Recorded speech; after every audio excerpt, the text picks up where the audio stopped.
이번 시간에는 원천징수 파트 중 세무신고 서류 원천징수 이행상황 신고서의 일반적인 내용에 대해서 설명드리도록 하겠습니다.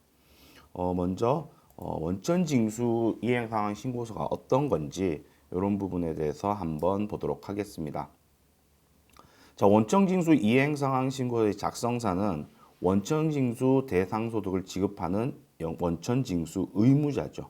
예, 의무자가 작성을 합니다.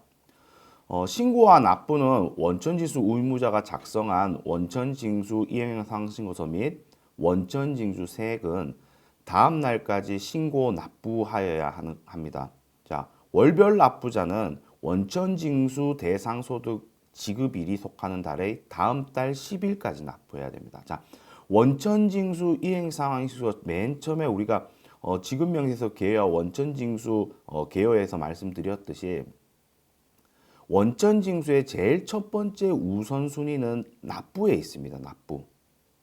원천징수 이행상황신고서를 제대로 신고를 하고 납부를 하지 않았다면 납부지연 가산세가 있지만 원천징수 이행상황신고서를 납부를 하고 신고를 하지 않았다. 이행상황신고서를. 그런 경우에는 가산세 대상이 아니기 때문에 첫 번째 제일 원천징수는 납부가 제일 중요하니까 그 부분도 보시면 될 것 같습니다. 그래서 지급이 속하는 달의 다음 달 10일까지 월별 납부자는 신고 및 납부를 한다 라고 보시면 되겠습니다. 반기별 납부자입니다. 원천징수 소득 지급일이 속하는 반기의 마지막 달에 다음 달 10일까지입니다. 다만 반기별 납부자는 예외가 한 개 있는데요. 법인세법의 소득처분 규정에 따라서 처분된 상여, 배당, 기타 소득의 원천징수 세액은 그 지급일이 속하는 달의 다음 달 10일까지입니다. 예, 그렇죠. 우리가 소득세에 대한 법인세에 대한 수정 신고나 법인세 정기 신고나 했었을 때 상여 처분이나 상여 처분 같은 소득 처분이 발생될 수 있는데 그 같은 경우에는 법인세 신고일이 원천징수일이라고 보라고 돼 있잖아요. 그죠? 그래서 그 다음 달 10일까지인데 그런 소득 처분에 대해서는 반기별 납부자라 하더라도 소득 처분이 있으면 그 부분에 있어서는 바로 다음 달 10일까지 신고를 하라라는 예외 규정이니까 이 부분을 보시면 될 것 같아요. 자, 그 신고일뿐만 아니라 우리가 법인의 과세표준 결정 또는 경정이 있는 소득금액 변경 통지서, 우리가 세무조사를 받았는데 법인이 몇 년도에 대표자 상여 처분이 어쨌든 해당이 돼서 추가로 소득 처분이 발생됐다. 그래서 대표자한테 상여 처분에 대한 소득 금액을 변동하라는 통지서를 받았다. 이 같은 경우에도 통지서를 받은 날의 다음 달 10일까지 신고 및 납부를 해야 되는 거죠. 이 부분에 대해서는 후차에 계속 얘기를 드리지만 수정 신고가 아닙니다. 이렇게 하라고 원천징수 특례가 있으니까 정상적인 신고입니다.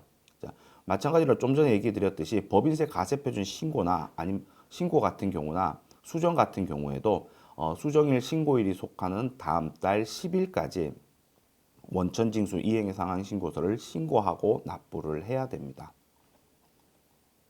자, 반기별 납부자의 연말정산 환급세액 신청입니다.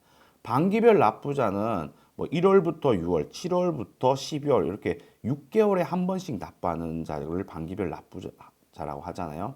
그래서 반기별 납부자 같은 경우는 연말정산분을 일반적으로 7월 10일까지 신고하죠. 왜? 1월부터 6월분, 2월달이 연말정산분이니까 1월부터 6월분에 대해서 7월 10일까지 신고하게 되어 있습니다. 그러나 연말정산으로 발생한 환급세액이 1월부터 2월에 원천징수에서 납부할 소득을 초과해서 직접 환급 시청을 하는 경우에는 아래와 같이 환급 시청을 합니다. 일반적인 경우에야 1월부터 6월 플러스 연말정산분에 대해서 7월 10일까지 신고하지만 1월부터 2월까지 분에 대해서 결과적으로 납부할 세액보다 연말정산 환급세액이 많아서 환급을 받겠다고 환급을 신청한 경우라면 1월부터 2월과 연말정산분을 합쳐서 3월 10일까지 원천징수 이행상황 신고서를 신고하고 거기에는 환급 청구서까지 포함이 되겠죠. 신고를 하면 되고 그렇게 됐었을 때 자, 그렇게 됐을 때 그 이후에 3월부터 발생하는 귀속분에 대한 원천 징수분은 어떻게 작성하냐면 기속월은 1월부터 6월. 요 부분 신경 쓰셔야 돼. 지급월은 3월부터 6월로 해서 7월 10일까지 작성을 해야 됩니다. 잘 생각해 보시면은 당연한 부분입니다. 왜? 우리가 원천 징수라는 것은 대전제의 기본적으로는 지급한 달의 다음 달 10일 월별 납부자라면 이렇게 신고하는 거죠. 지급이 기준이잖아요. 그래서 상단에 여기 보시면은 1월과 2월은 지급 기준입니다. 1월과 2월은. 그렇기 때문에 지급 기준이기 때문에 지급은 1월과 2월을 뺀 3월부터 6월까지가 돼야 될 겁니다. 지급 같은 경우에는. 근데 기속은 왜 1월부터 6월일까요? 왜냐하면 1월부터 2월 귀속 기간에 예를 들어서 2월 달에 급여를 3월 달에 지급을 하는 반기별 납부자다. 그러면 이때 여기 신고할 때 들어갈까요? 위에 상단에 3월 10일까지 신고하는 때? 아니죠. 왜? 지급 기준이니까. 2월 급여를 3월에 지급을 했다면 원래라면 3월에 지급했기 때문에 4월 10일까지 신고해야죠. 월별 납부자라면. 마찬가지로 2월 기속에 3월 지급이라면은 이 아래쪽 반기별 납부자라면 아래쪽에 맞게끔 신고해야죠. 그러니까 기속월은 당연히 1월달 급여도 2월달 급여도 3월달, 4월달에 지급을 할 수 있잖아요. 그죠? 그렇기 때문에 1월과 6월을 귀속월로 하고 지급월은 3월과 6월로 해서 다음 달 10일인 7월 10일까지 해야 됩니다. 요 부분 반기별 납부자가 환급 신청하는 경우에는 이렇게 해야 된다는 부분을 특히 유의 있게 보시면 될 것 같습니다. 원천징수 이행상환신고서의 기본적인 작성 기준입니다. 원천징수 대상 소득의 기속연월과 지급연월 기준으로 합상해서 한 장의 서식으로 작성합니다. 이 원천징수 이행상환신고서는 소득자의 원천징수 금액을 신고하고 납부하는 거지만 소득자 개별적인 인적사항은 들어가지 않습니다. 그죠? 그 부분도 한번 생각해 보시고요. 다만 기속연월이 다른 소득을 같은 월에 함께 지급하여 소득세 등을 원천징수하는 경우에는 기속연별로 각각 별지로 작성을 해서 제출을 해야 된다. 라고 되어 있습니다. 실무적으로는 이렇게 안 하는 경우도 많긴 해요. 그죠? 우리 1월달, 2월달 분에 대해서 2월달에 1월달, 2월달 급여를 2월달에 한 번에 지급을 한다. 그러면은 우리가 원천징수 이행상환신고서에 세무사랑 프로에 귀속월은 1월부터 2월, 지급월은 2월 이렇게 해서 작성을 하잖아요. 편의상. 뭐 그런 부분으로 편의상 작성을 하지만 사실 정확히 보면은 그 부분들은 잘못된 신고입니다. 사실상 잘못된 신고예요. 왜냐하면 아래에 볼게요. 예를 들어서 2022년 4월 급여를 2022년 4월 말에 지급한 경우 이렇게 작성을 합니다. 첫 번째, 3월 급여는 귀속년 3월, 지급월은 지급년 4월. 그리고 4월 급여는 4월 이렇게 작성을 해요. 그런데 우리가 만약에 제가 좀 전에 얘기한 것처럼 지금 이 기준으로 본다면 귀속년은 3월에서 귀속년은 4월 뭐 우리가 원천징수 이행상환신고서를 보고 한번 얘기를 할게요. 원천징수 이행상환신고서를 보면 이렇게 칠 겁니다. 3월, 4월 이렇게 쳐서 마감을 할 겁니다. 마감이 될까요? 마감 되겠죠. 마감은 됩니다. 당연히. 그런데 여기서 주의 깊게 보셔야 될 것은 우리가 항상 세무사랑 프로를 운영을 하면서 한 번씩 수시적으로 계속 반복적으로 한 번씩 해야 될 사항들이 있어요. 뭐냐? 첫 번째, 이 서식을 작성하고 인쇄를 한번 눌러봐라. 왜? 이 서식에 대한 내역들을 작성하는 부분이지만 결과적으로 인쇄로 보면 생각보다 입력한 것과 다른 결과물이 있는 경우들이 많아요. 생각했던 것보다. 그리고 한 번씩 한 번씩 관련된 서식을 프린트하거나 해서 관련 서식들을 봐서 뒤에 이제 설명이나 이런 부분들을 잘 유심히 읽어봐라. 이 부분은 수시로 한 번씩 해볼 필요성이 있습니다. 그래 그 서식에 대한 내용들을 좀 이해를 하고 세무사랑 프로를 운영하면 훨씬 도움이 되기 때문에 그런 부분도 잘 보셔야 돼요. 그래서 이 부분 우리가 인쇄를 해보자면 우리가 귀속료는 3월에서 4월 하고 지급료는 4월에서 4월에 한 거잖아요. 인쇄를 한번 해볼게요. 인쇄 화면입니다. 저 밑에 부분들은 뭐 보시면 될 것 같고 상단입니다. 상단을 한번 보세요. 이렇게 보시면 여기 2번, 3번. 자, 지금 우리는 귀속료를 3월에서 4월로 했고 지급료는 4월로 했습니다. 그래서 원천징수 이행상황을 신고하기 위해서 프린트를 해봤어요. 그런데 어떤 결과물인가요? 이 내용은 어떻게 되어 있냐면 이 원천징수 이행상황 신고서는요. 국세청에 신고하는 내용을 해석을 하면요. 원천징수 이행상황 신고를 신고하면서 우리는 기속료는 4월입니다. 지급료는 4월. 4월인 내역을 원천징수 이행상황 신고서로 신고합니다. 라는 서식입니다. 이게. 우리가 화면으로 봤었을 때는 우리는 3월달, 4월달 기속연월일 거를 지급은 4월에 한다. 라는 기준으로 우리는 그렇게 알고 신고를 하는 거예요. 화면으로만 보면.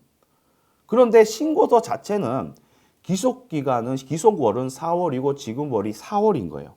그러면 4월 기속에 4월 지급을 신고하는 거예요. 사실과 다르죠, 사실. 그러니까 우리는 어쨌든 항상 지급 기준과 기속 기준이 하나가 다르더라도 이렇게 따로따로 해야 됩니다. 그러면은 3월달, 3월달, 4월달, 4월달 이런 식으로 한 개 신고하고 4월달, 4월달 이런 식으로 한 개씩 신고를 해야 됩니다. 그래서 두 건을 신고합니다. 4월달은. 그래서 5월 10일까지 이렇게 신고하는 게 정상적이니까 이 부분도 보시면 될 것 같고요. 전반적인 사항에 대해서는 이제 화면을 보고 설명을 한번 드리겠습니다. 이게 원천징수 이행상황 신고서죠.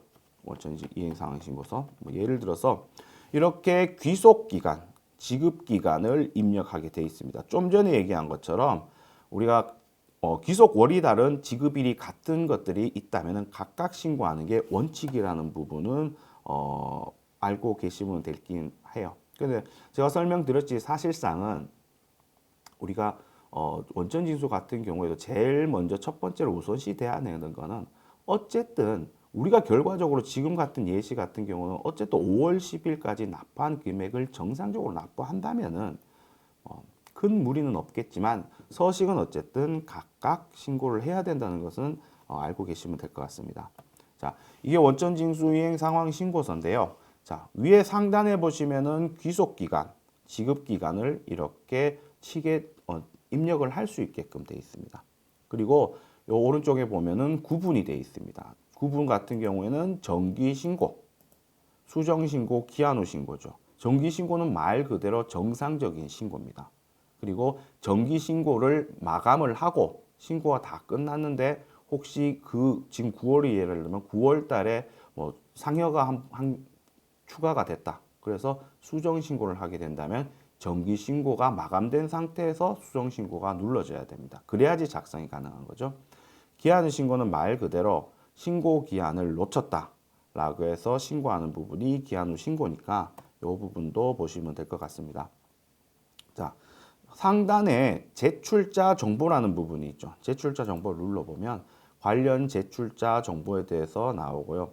만약에 우리가 환급 신청, 원천징수 이행상황 신고서를 환급 신청하는 부분이 있다면은 반드시 여기에 환급 신청 환급금 계좌 신고란에 계좌번호나 이런 부분들을 잘 입력을 하셔야 될 겁니다. 다만 하단에 보시면 환급 신청액이 5천만 원 미만인 경우에만 이제 해당 사항이 있고 5천만 원 이상인 경우는 별도로 홈택스에 가서 계좌 개설 신고를 해서 제출을 해야 되는 부분이니까 그 부분은 확인을 하시면 될 것 같고요.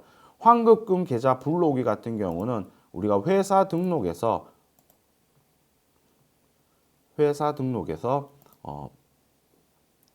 이렇게 국세 환급금 계좌번호를 입력을 했다면은 불러오기를 통해서 자동적으로 불러올 수 있으니까 이 부분도 보시면 될 것 같아요. 상단을 일단 먼저 보시면은 우리가 제출자 정보는 있고 마감은 있죠. 마감은 모든 게 끝났으면 마감 처리를 하고 전자 신고를 해야 되는 부분이고, 그러면 신고 상황이나 이런 거는 보이지 않죠. 신고 상황은 이렇게 기속 기간이나 연원일을 치기 전에 우리가 어떤 거를 신고했습니다 라고 나와 있는 부분입니다. 지금은 뜨죠. 이렇게 해서 신고 상황을 보시면 이렇게 매달 신고한 부분, 신고한 작성을 한 부분에 대해서 나오고요. 작성을 다 해갖고 마감을 했다면 이렇게 동그라미로 마감이 되어져 있습니다.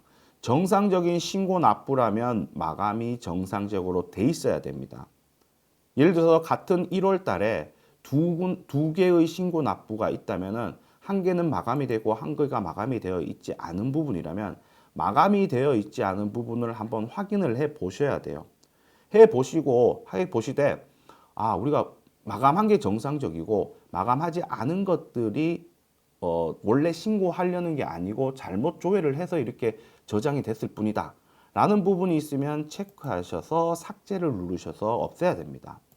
신고 기준으로 모든 신고, 말 그대로 신고 현황이잖아요. 그러니까 기본적으로 신고하지 않은 것들을 잘못 조회를 통해서 저장을 했다면은 그런 것들은 정리를 하셔야 되는 부분입니다. 그래서 어쨌든 마감하고 신고 저장한 부분에 대해서 리스트가 이렇게 쭉 나오는 부분이어서 추후에 우리가 관련된 자료를 확인할 때 이렇게 한 번에 보시기에 편하실 수 있습니다. 그 현황을 인쇄도 할 수 있고요. 뭐 개별적으로 원천징수 이행 상황신고서를 뭐 1년치 거를 뽑아달라 했다. 그러면 여기 들어가서 뭐 1월, 2월 이렇게 해서 12번 이렇게 하는 거는 번거롭죠. 그러니까 체크를 해서 일괄 인쇄를 하거나 하게 된다면 한 번에 인쇄를 할 수 있는 부분이니까 요 부분, 신고 상황 부분도 유용하게 활용하시면 될 것 같습니다. 자, 일단 신고 구분까지와 상단 부분을 일단 설명을 드렸고요.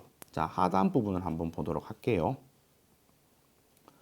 자, 추가적으로 하단 부분을 보기 전에 기속 기간이나 기속 기간이나 지급 기간에 있어서 반기별 납부자와 월별 납부자의 신고 표시 형태가 다른 부분이 있습니다. 예를 들어 지금 저희 세무사랑 같은 경우에는 주식회사 세무사랑은 지금 월별 납부자로 돼 있어요. 반기별 납부자로 이렇게 설정을 하고 싶다면은 여기에 가시면 기본사항, 회사 등록의 기본사항 옆에 있는 추가사항에 반기별 납부를 여로 하면은 반기별 납부자가 됩니다. 이건 기술적인 얘기고요. 실질적으로 반기별 납부는 신고 플러스 승인까지 받아야지 되는 거죠. 6월달, 12월달 이렇게 두 달 그죠. 6월달에 받으면 7월부터, 12월달에 받으면 내년 1월부터 이렇게 반기별 납부자가 되는 거예요. 실질적으로 우리가 반기별 납부자가 아닌데 반기별 납부자를 여로 해서 원천징수 이행상황신고서를 작성하면 마감까지 다 됩니다. 그런데 홈택스 가서 신고해 보면 반기별 납부자가 아니기 때문에 신고가 안 됩니다. 왜 그렇겠어요? 신고만 해서 되는 게 아니라고요. 국세청에서 승인을 해줘야 돼요. 그러면 이제 우리가 세무대리인 같은 경우 홈택스 들어가면 세무대리인 쪽에 가면은 수임 동의한 업체에 대한 기본사항이라고 있죠. 기본사항을 조회할 수 있는 곳이 있습니다. 거기에 보시면 하단 중간쯤에 보시면 원천징수 의무 구분이 있습니다. 거기 보면 반기인지 아니면 월별인지 잘 나와 있어요. 그래서 우리가 만약에 6월 달이든 12월 달이든 우리 거래처에 대해서 원천징수 반기별 납부자 신청을 해줬다. 아니면 거래처에서 했다. 그러면은 7월이나 8월쯤에 한번 꼭 기본사항, 홈택스 쪽에 기본사항 가셔서 그 업체, 거래처를 사업자번호 치셔서 제대로 승인을 받았는지, 뭐 통보가 별도로 오겠지만은 받았는지도 확인을 하셔갖고 이 납세자가 반기별 납부 대상자인지 아닌지를 별도로 확인해야 됩니다.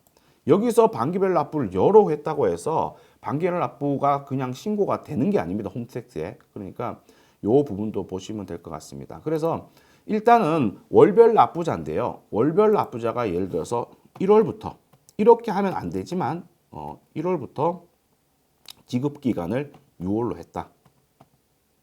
자, 이렇게 하면은 어떻게 될 거예요? 인쇄 쪽으로 프린트를 해버리면 아까 3월하고 4월하고 같은 결과물입니다. 같을 경과물인데 뭐냐면 결과적으로 6월 귀속의 6월 지급분에 대해서 한 겁니다.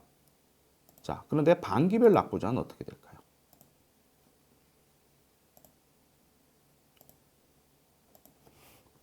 반기별 납부자는 당연히 1월부터 이렇게 되겠죠. 자, 반기별 납부자를 이렇게 처리하고 인쇄를 해보겠습니다. 자, 기속여월일은 1월, 지급여월일은 6월로 되어 있습니다. 아까 전에 우리가 했었을 때는 귀속연월일이 1월부터 6월 똑같이 지급했지만 월별 납부자는 1월부터 6월 했었을 때 6월로 나오고요. 그 다음에 반기별 납부자는 1월부터 6월로 했을 때 1월이 나옵니다.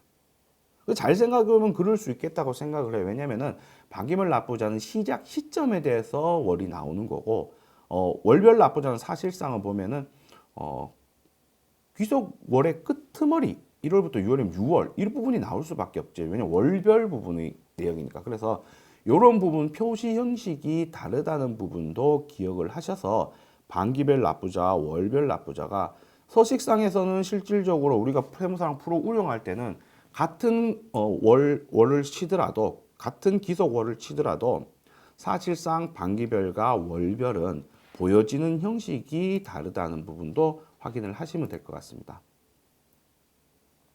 자, 추가사항에 부로 일단 하고요. 자, 그 부분도 이제 보시면 될 것 같고요. 이제 세부적인 내역에 대해서 이제 추가적으로 보도록 하겠습니다. 자, 세부적인 내역입니다. 자, 일단 상단 부분 다 설명드렸고요. 신고 구분을 한번 볼게요. 신고 구분입니다. 매월이 있고 반기가 있습니다. 매월이 있고 반기가 있는데 제가 반기로 변경을 반기에서 이제 매월로 변경을 했죠. 자, 변경을 했기 때문에 자동적으로 나옵니다. 좀 전에 제가 했었을 때는 반기별로 해갖고 조회를 했기 때문에 반기별로 자동적으로 나오기 때문에 이거는 프로그램상에서 별도로 클릭을 하더라도 체킹이 되는 게 아닙니다. 수정도 마찬가지입니다. 수정도 제가 얘기 드렸지만 정기 부분을 마감하고 예를 들어 마감을 하고 그 다음 수정신고를 같은 9월 달에 수정신고를 처리했을 때 차수로 처리했을 때 이렇게 됐었을 때 자동적으로 수정이라고 체킹이 되는 거지 임의로 체크를 하는 게 아닙니다. 임의로 체크하는 게 아니에요. 예, 그래서 이 부분은 수정 부분을 체크하는 겁니다. 그러니까 정상적으로 원천징수 이행상환 신고서를 신고했다면은 이런 것들은 자동으로 체킹이 되지만 이런 부분이 있다는 건 보셔야 돼요. 연말정산이라면 2월분을 2월분으로 하면 연말정산이 자동적으로 체킹이 됩니다. 자, 소득처분입니다. 소득처분 이렇게 눌러보면 요거는 체킹을 별도로 할 수 있게끔 되어 있어요. 유일하게 별도로 체크를 할 수 있는 게 소득처분뿐입니다. 자, 지금 다 한 개씩 제가 눌러보고 있거든요. 소득처분을 제외하고는 눌러지면 확인, 원천징수 이행사항 중에서 직접적으로 체킹이 안 됩니다. 소득처분 같은 경우에는 상해나 이런 부분의 소득처분을 원천징수 이행신고서에 작성하는 방식이 별도로 있어요. 그거는 제가 다음 시간에 설명드릴 건데 그런 부분에 소득처분이 있다면 반드시 체킹을 해주고 신고를 해야 됩니다. 이건 약속이에요. 원천징수 이행상환신고서를 이렇게 작성하겠다라는 약속입니다. 그래서 우리가 만약에 법인세 신고했었을 때 뭐 대표자 상여다 아니면은 주주의 배당이다 이런 소득처분이 있었을 때는 해당 사항이 있는 월별로 때 소득처분을 체크해야 됩니다. 그죠? 이렇게 체크를 해야 되는 부분이에요. 그러니까 이 부분은 신고 구분은 자동으로 되지만 소득처분에 해당된다면은 별도로 반드시 체크를 해줘야 된다라는 부분입니다.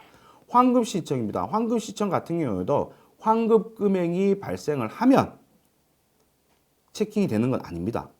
환급 금액이 발생해서 그 환급 금액을 우리는 다음 달로 넘깁니다 했었을 때는 체크가 되지 않고 환급을 받겠습니다 라고 해서 21번 환급 신청액에 금액을 넣는다면 자동적으로 이렇게 환급 신청이 자동적으로 처리가 되는 부분이니까 이 부분도 확인을 하시면 될 것 같습니다. 자, 원천징수 이행상환신고서의 기본적인 서식은 자, 아래에 보시면 하나, 둘, 셋, 넷, 다, 여섯 이렇게 6개의 형태로 나옵니다. 우리가 사실상 인쇄를 해보면 항상 바라보던 거는 맨 첫 번째 장입니다. 맨 첫 번째 장. 왜? 첫 번째죠. 왜? 두 번째 장이나 나머지 장들을 입력할 일이 잘 없기 때문에 항상 첫 번째 장만 봅니다.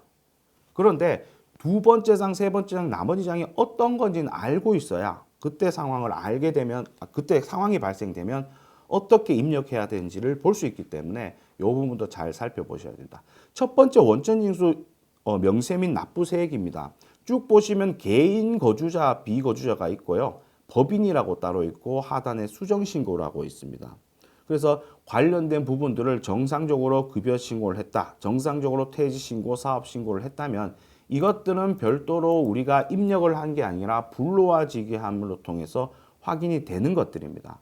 그렇기 때문에 입력한 부분들이 잘 반영된 게 맞는지 부분을 확인을 하시면 되는 거지 별도의 금액을 입력을 하는 게 아닙니다. 그래서 우리가 어쨌든 매월 원천징수 분에 대해서 정상적으로 입력을 했다면 원천징수 이행사항신고서는 정상적으로 작성이 되겠지만 그래도 매월 한 번씩 정도는 원천징수 이행사항신고서를 작성하기 전에 이렇게 원천신고 검토표를 최종적으로 한번 볼 필요성은 있을 거예요.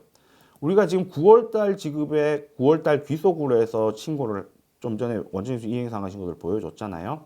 그럼 9월달에 해당된다면 이렇게 9월분에 1,300 과세가 1,300만 원이구나. 그럼 나머지는 9월달에 뭐 없는지 사업소득이 2,400 있고 나머지는 없네. 그러면은 급여소득과 1,300 그 다음 사업소득 2,400 두 부분 이렇게 입력된 게 맞구나 라고 확인할 필요성이 있습니다. 일반적으로 이게 틀릴 일은 크게 없는데 그래도 이렇게 항상 검증을 하는 버릇을 들여놔야 실수가 적으니까 이 부분도 잘 보시면 될 것 같아요.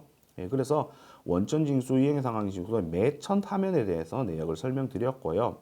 자, 그 다음 두 번째 원천징수 이행상황징수 부표입니다. 부표는 결과적으로 제가 저번에 설명드렸듯이 자동적으로 급여 입력이든 무슨 입력이든 뭐 입력을 한다 해서 자동적으로 불러와지지 않습니다. 예를 들어서 우리가 법인의 이자 소득, 우리가 법인에게 이자 소득을 지급할 때 우리 회사 같은 경우 비영업 대금이 25% 원천 징수하잖아요. 그 같은 경우는 법인에 대해서 우리가 신고를 해야 되는데 우리가 정상적으로 이자 소득에 대해서 법인에 대한 이자를 신고를 입력을 했다 하더라도 불로아지기 해보면 원래 들어와야 자리는 이렇게 법인의 내국 원천법인 원천세 쪽에 그 금액들이 들어와야 됩니다. 그런데 법인에 대한 원천 징수 부분에 있어서는 들어와지지 않습니다. 들어와지지 않고 별도로 우리가 부표를 통해서 수기 작성을 해줘야 됩니다. 자, 법인 같은 경우에 자 여기 밑에 있죠. 우리가 만약 비영업된 이금이 여기에 해당되죠. 예를 들어서 뭐 한 명에 100만 원에 뭐 25만 원 이렇게 작성을 해줘야 정상적으로 요 부분들이 반영이 됩니다. 그래서 부표는 어떤 경우에라도 불로와지지 않으니까 부표에 해당된다면 사실상은 작성을 수기로 해줘야지 정상적으로 신고할 수 있습니다. 전에 설명드렸듯이 법인의 배당소득은 여기 보시면은 투자신탁 이익을 제외하고는 배당소득은 원천징수 의무가 없습니다. 그렇기 때문에 원천징수 이행사항신고서를 여기 보시면 작성할 수 있는 곳이 없어요, 법인은. 그렇지만 법인의 배당에 있어서는 지급명세서는 반드시 제출하라고 추가적으로 제가 설명드린 바는 있어요. 어쨌든 부표 작성에 있어서는 불로와지는 기능이 아니다. 세무사항품에서. 그렇기 때문에 직접 작성을 해야 된다. 그래서 직접 작성할 거는 비거주자나 아니면 법인에 대한 원천징수 말고는 특별하게 없어요. 실질적으로 뭐 개인 같은 경우도 부표를 작성해야 되는 게 있긴 있지만 그게 크게 중요하지 않기 때문에 실수해서 반드시 기억해야 될 거는 비거주자나 뭐 비거주자는 잘 없으니까 확인해 보시고 법인에게 지급하는 이자 소득이나 이자 소득이 발생된다면은 그 부분에 있어서는 반드시 부표를 수기로 작성해서 반영을 시켜야 된다는 부분을 기억을 하셔야 됩니다. 그 부분 기억하시고 뭐 이 부분도 잘 확인을 하셔서 작성을 하셔야 되는 부분입니다. 그래서 이런 부분을 보여드렸고요. 밑에 하단 같은 경우에는 뭐 우리가 별도로 입력을 할 수 있는 낫이 특별하게는 없습니다. 뭐 이렇게 입력을 할 수 있겠지만 입력을 하면 안 됩니다. 자동적으로 불러와지는 기능으로 확인을 하셔야 되는 부분이고 그렇습니다. 밑에는 전월 미환급세의 계산입니다. 말 그대로 전월 환급하지 않은 지금 우리 9월 9월에 9월 9월로 돼 있잖아요. 만약에 8월 8월에 8월 8일 신고한 게 차월 환급세액이 100만 원 있었다. 그러면 9월 달에는 그게 전월 미환급세액의 100만 원으로 나오는 거겠죠. 예, 그리고 귀환급 받았다, 뭐 일반 환급을 차감한다. 이렇게 조정 내역들이 나와 있는 부분이니까 밑에도 한번 보시면 될 것 같습니다. 자, 그리고 부표는 제가 설명드렸듯이 추가적으로 불러와지지 않으니까 자동적으로 체킹을 하셔서 해당 사항이 있으면은 반드시 수기 입력을 하셔야 됩니다. 자, 원천징수세액 환급 신청입니다. 환급이 발생됐을 때는 반드시 원천징수세액 환급 신청서와 기납부세액 명세서 이 두 가지는 반드시 작성을 해야 됩니다. 원천징수세액이 환급 신청액의 일정 금액 환급 받겠다고 입력을 하게 되면 이 두 개는 반드시 작성을 해야 된다. 이 부분을 보시면 될 거예요. 자세한 사항들은 따로 별도의 파트에서 설명드리도록 하겠습니다. 그래서 환급할 때, 환급 받을 때 필요한 서식이다 라고 보시면 될 것 같습니다. 전월 미환급세액 조정 명세서입니다. 전월 미환급세액 조정 명세서도 마찬가지입니다. 이 전월 미환급세액이라고 어디서 많이 들어봤죠? 자, 요 부분입니다. 전월 미환급. 자, 예를 들어서 우리가 전월에 미환급 받은 세금이 있다. 그거를 이번 달에 환급을 받고 싶다. 라고 한다면은 전월 미환급세액 조정 명세서를 작성하는 겁니다. 반드시 당연히 보면은 환급 시청액이 있으면은 이 두 가지는 반드시 작성해야 된다 했죠. 그런데 환급 시청액이 있으면서 전월 미환급세액이 있어서 같이 환급을 받겠다 싶으면 이렇게 세 가지를 작성을 해야 되는 부분입니다. 그래서 요 부분은 전월 미환급세액이 발생했을 때 환급을 받을 경우에 작성하는 부분이다 라고 보시면 될 것 같고요. 자, 차월 2월 환급세액 승계입니다. 이 부분은 잘 사용하지 않지만은 어떤 건지는 아셔야 될 거죠. 예를 들어서 우리가 법인의 본점이다. 근데 우리 법인이 지점이 있다. 근데 그 지점이 어쨌든 사업 악화가 되든 어떤 이유든 간에 법인 지점이 폐업하는 경우가 됐다. 라고 했었을 때 만약에 이 회사가 법인 지점이라고 생각해 보세요. 법인 지점이라고 했을 때 마지막 우리가 9월에 폐업하면서 마지막 원천징수 이행상황신고를 신고했는데 차월 2월 환급세액이 뭐 1,000만 원 남아 있었다. 그러면 첫 번째 방법이죠. 1,000만 원 환급 신청으로 받을 수 있겠죠. 두 번째 방법은 우리 본점으로 이 부분을 넘기겠습니다. 라는 부분입니다. 그럼 어떻게 하냐면은 우리가 지점인 경우에는 차월 2월 환급세액을 해놓고 마무리를 짓습니다. 그리고 이제 본점이라고 가정해요. 이 회사 지금 작성하는 곳이 본점에서 우리 그 지점에서 1,000만 원 차월 2월 환급세액이 있었습니다. 그거 받을게요. 우리 여기서. 그래서 우리가 지점 사업자 번호나 이런 부분 언제 했냐? 우리 같은 경우는 예를 들어 9월이었죠. 좀 전에. 그래서 지급률도 9월. 그때 1,000만 원 있었습니다. 우리 지점 사업자 번호가 이렇게 되고 상호가 이렇게 되는데요. 그때 우리 1,000만 원 있었으니까 그 1,000만 원에 대해서 우리는 여기에서 승계를 받겠습니다. 라고 해서 이렇게 작성을 하는 부분입니다. 그러니까 요 부분도 이런 부분이 있다. 라고 보시면 되고 해당 사항이 있으시면 이런 부분들을 잘 체크하셔서 보시면 될 것 같습니다. 이상으로 세무신고서류 원천징수 이행상신고서 일반에 대해서 알아보았습니다.